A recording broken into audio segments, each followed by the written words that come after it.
warahmatullahi wabarakatuh. Selamat pagi dan salam sejahtera bagi kita semua. Yang saya hormati, Bapak dan Ibu dosen penguji, serta rekan-rekan sekalian. Perkenalkan saya, Tiara Hapsari. Pada kesempatan ini akan memaparkan penelitian saya yang berjudul Pengaruh Kepemilikan Surat Berharga Negara Retail terhadap Pertumbuhan Dana Pihak Ketiga, Analisis Empiris pada Sektor Perbankan di Indonesia. Dengan dosen pembimbing Profesor Dr. Mamduh Mahmadah Hanafi, MBA. Perubahan kondisi global dapat mempengaruhi perekonomian suatu negara. Perubahan suku bunga The Fed yang seringkali menjadi salah satu acuan dalam penetapan BI rate, perang dagang, ataupun krisis keuangan yang menyebabkan perlambatan perekonomian suatu negara, mungkin saja membuat negara meningkatkan pembiayaannya untuk menopang ekonomi domestik. Pemerintah Indonesia yang kerap menerapkan defisit anggaran membutuhkan pembiayaan atau instrumen untuk membiayai anggaran tersebut, salah satunya dengan penerbitan surat berharga negara. Data menunjukkan hasil penjualan surat berharga negara retail memperlihatkan tren yang mengalami peningkatan sejak tahun penerbitannya. Walaupun sempat menurun di 2017 dari periode 2016 sebesar 60%, hasil penjualan SBN retail terus meningkat hingga tahun ini, di mana pada tahun 2023, peningkatan penjualan SBN retail ini adalah sebesar 147,4 triliun rupiah, dengan target penyerapan dari penerbitan tadi adalah 130 sampai 150 triliun, sehingga kita dapat membandingkan bahwa penyerapan dari penjualan SBN retail adalah sebesar 98%. Begitupun dengan data tren outstanding SBN retail yang menunjukkan tren meningkat hingga tahun ini. Di mana penerbitan SBN retail tadi mendorong antusiasme dari para masyarakat untuk berinvestasi pada instrumen tersebut. Dan hal ini dapat mengikis likuiditas perbankan atau yang disebut dengan crowding out. Di sini, ketika supply treasury meningkat, di mana simpanan akan mengalami penurunan, karena simpanan dan SBN adalah substitusi dalam menyediakan likuiditas bagi investor. Itu adalah pendapat yang disampaikan oleh Lima dan Yang. Bagaimana kita tahu, data pertumbuhan dana pihak ketiga perbankan pun menunjukkan tren yang menurun. Di tahun 2023 ini, pertumbuhan DPK adalah sebesar 3,7% secara year on year. Beberapa ahli pun menyatakan, seperti Huda mengatakan bahwa saat ini pertumbuhan simpanan mengalami penurunan di Indonesia karena masyarakat relatif cenderung lebih menyukai berinvestasi di SBN yang menawarkan imbal hasil atau kupon yang lebih tinggi serta relatif aman. Begitu juga dengan pendapat Gross Vernor yang menyatakan bahwa investor dari SBN Retail mayoritas adalah kalangan milenial. Berdasarkan perkembangan dari hasil penjualan SBN Retail, kemudian outstanding dari SBN Retail, serta pertumbuhan DPK tadi, hal-hal itulah yang melatar belakangi dari penelitian ini. Di mana BUIS juga melakukan penelitian terhadap kepemilikan bank atas surat berharga negara dengan pertumbuhan kredit ke sektor swasta. Hasil penelitian menunjukkan ketika kepemilikan bank atas utang pemerintah yang semakin besar akan mendorong pertumbuhan kredit ke sektor swasta semakin rendah. Hubungan keduanya ini mencerminkan perilaku bank dalam menyeimbangkan portfolio. Begitu juga penelitian yang dilakukan oleh Lima dan Yang bahwa pasokan SBN yang semakin meningkat akan membatasi pinjaman dan mempengaruhi struktur pendanaan perbankan. Yaya Sofiana juga melakukan penelitian yang menyatakan adanya hubungan yang negatif antara jumlah sukuk retail dengan jumlah DPK yang ada di bank syariah. Oleh karena itu, pertanyaan dari penelitian ini terbagi menjadi 3. Yang pertama, apakah variabel pertumbuhan kepemilikan SBN retail berpengaruh negatif terhadap pertumbuhan DPK di bank? Yang kedua, apakah pertumbuhan modal inti memperlemah dampak negatif pengaruh pertumbuhan kepemilikan SBN retail terhadap pertumbuhan DPK? Dan yang terakhir, apakah pertumbuhan kepemilikan SBN retail berdampak negatif semakin besar terhadap pertumbuhan DPK bank setelah pandemi COVID-19? Adapun tujuan dari penelitian ini adalah menguji secara empiris beberapa hal sesuai dengan pertanyaan penelitian sebelumnya. Penelitian ini berkaitan dengan 3 teori, diantaranya terkait dengan SBN, DPK, dan crowding out. Untuk SBN sendiri, SBN merupakan salah satu instrumen bagian dari obligasi. Menurut Body, Ken, dan Marcus, obligasi adalah sekuritas yang diterbitkan dalam rangka pemberian pinjaman. Frederick Miskin mengidentifikasi beberapa faktor yang dapat mempengaruhi pergeseran kurva permintaan dan penawaran obligasi.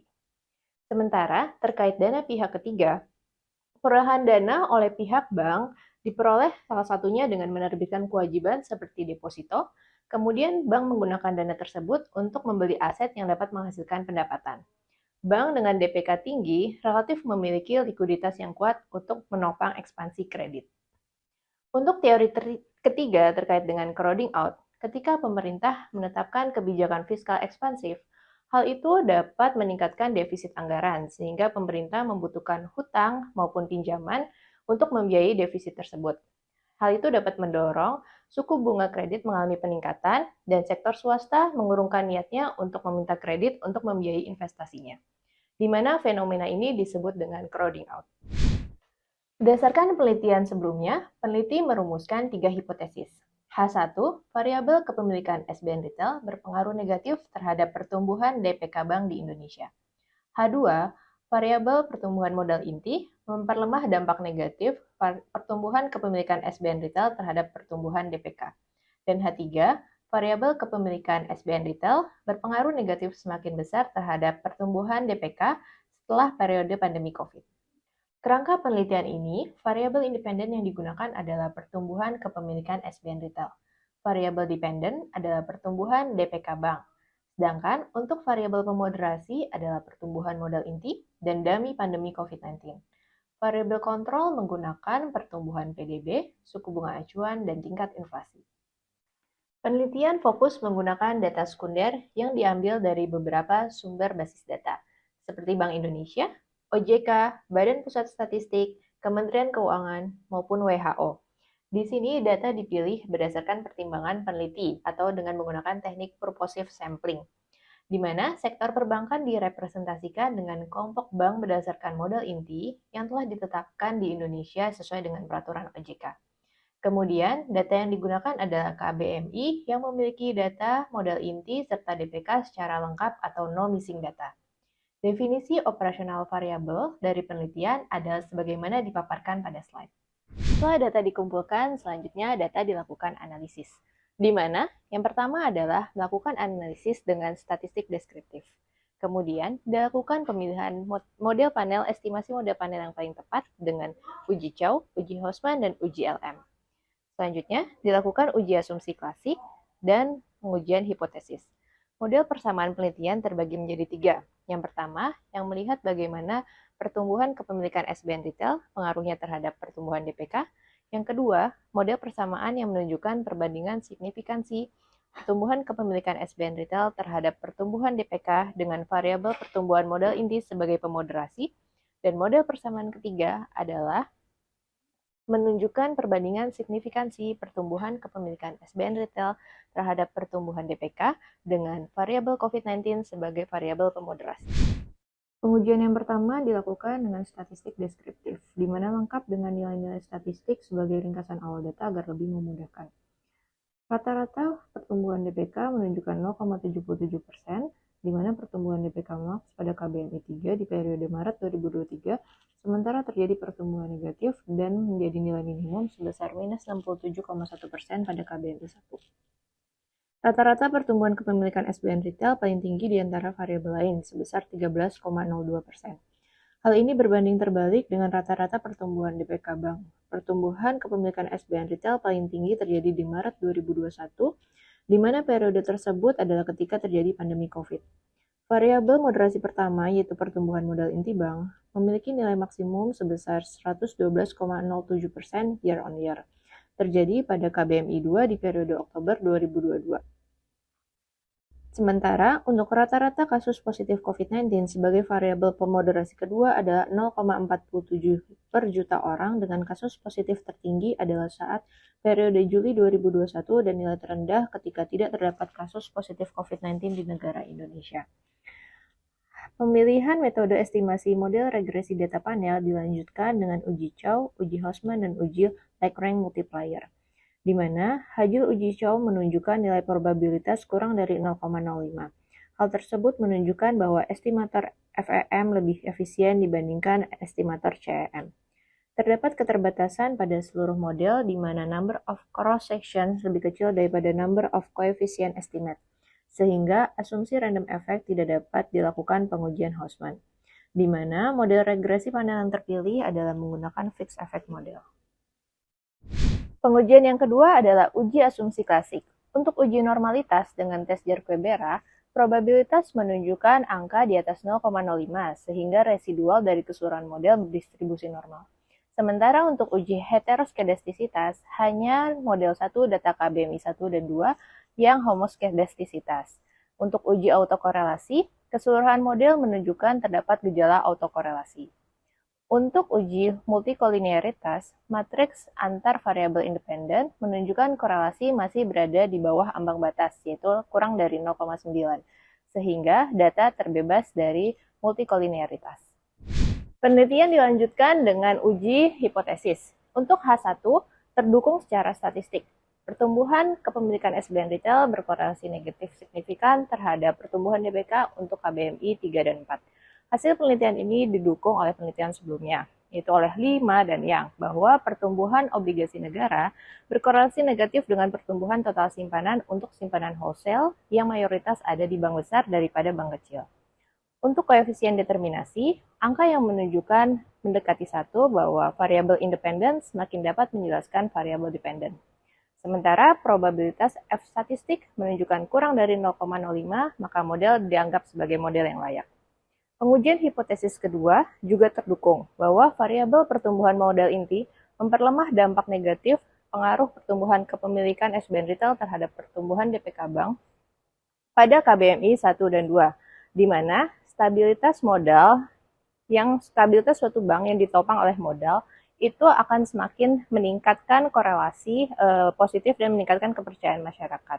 Hasil penelitian ini juga didukung oleh penelitian sebelumnya, bahwa pengaruh pertumbuhan modal terhadap likuiditas suatu bank dan risiko kegagalan akan semakin menonjol pada bank kecil yang memiliki keterbatasan dana dari sumber dana eksternal.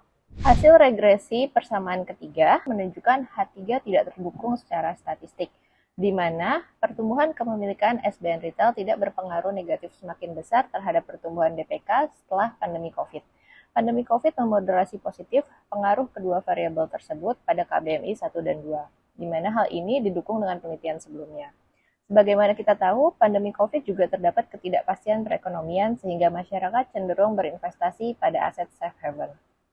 Berdasarkan hasil penelitian, kita dapat mengambil 3 kesimpulan. Yang pertama, pertumbuhan kepemilikan SBN retail berpengaruh negatif dan signifikan terhadap pertumbuhan DPK bank untuk KBMI 3-4.